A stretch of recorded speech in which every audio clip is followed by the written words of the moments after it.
1,24,000 انبیاء کرام میں سے سب سے پہلے نبی، سب سے پہلے انسان حضرت آدم علیہ السلام ہیں، جن کو اللہ نے بنا ماں باپ کے پیدا کیا تھا۔ جب اللہ نے حضرت آدم علیہ السلام کو پیدا کرنا چاہا تو اللہ نے حضرت جبرائیل علیہ السلام کو حکم دیا کہ زمین سے ایک مٹھی مٹی اٹھا کر لاؤ۔ تو حضرت جبرائیل علیہ السلام نے زمین سے مٹی لینی چاہی تو زمین نے پوچھا کہ آپ مٹی کیوں لینا چاہتے ہیں؟ تو آپ نے بتایا کہ اللہ اس مٹی سے انسان کو بنائے گا جو زمین پر اللہ کا خلیفہ ہوگا۔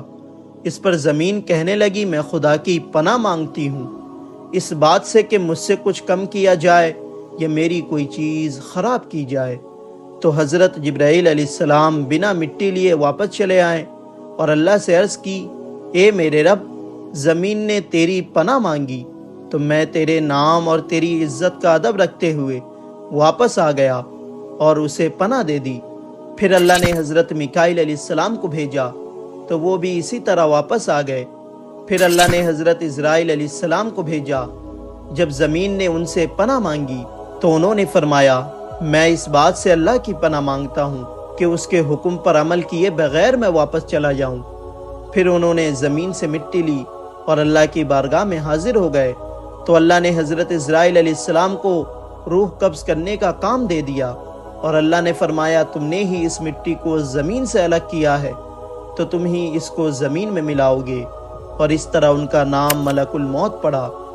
ہمارے نبی ارشاد فرماتے ہیں کہ اللہ نے حضرت آدم علیہ السلام کو ایک مٹھی مٹی سے پیدا کیا ہے جو پورے زمین سے لائی گئی تھی، جس میں لال، سفید، کالی، نرم اور سخت مٹی شامل تھی۔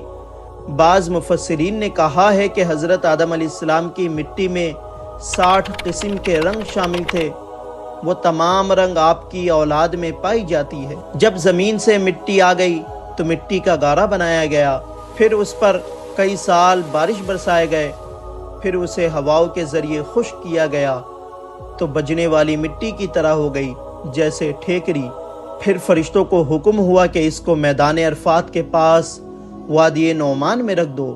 اس کے بعد اللہ نے اپنے دست قدرت سے حضرت آدم علیہ السلام کا پتلا بنایا۔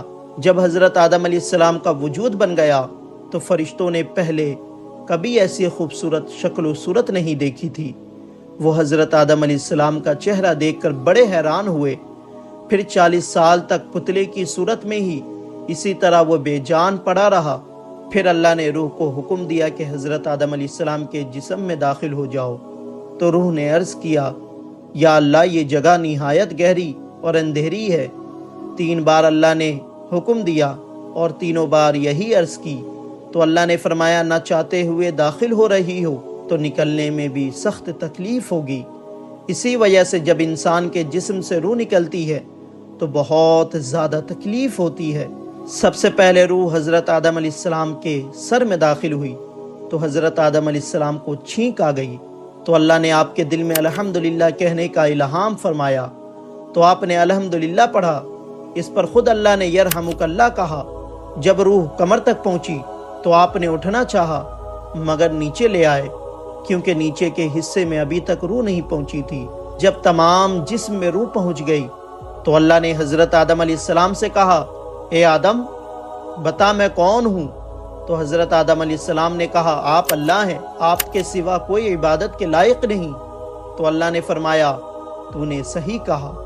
پھر اللہ نے حضرت آدم علیہ السلام کو فرشتوں کی بیٹھی ہوئی جماعت کے پاس بھیجا اور فرمایا کہ جا کے کہو السلام علیکم۔ تو انہوں نے فرشتوں سے کہا السلام علیکم، تو فرشتوں نے جواب دیا علیک السلام ورحمۃ اللہ۔ پھر اللہ نے کہا اے آدم یہ تمہارا اور تمہاری اولاد کا آپس میں سلام ہے۔ تو اس طرح سے حضرت آدم علیہ السلام جو کہ پہلے نبی اور پہلے انسان تھے ان کی تخلیق ہوئی۔ تو کامنٹ میں سبحان اللہ ضرور لکھیں۔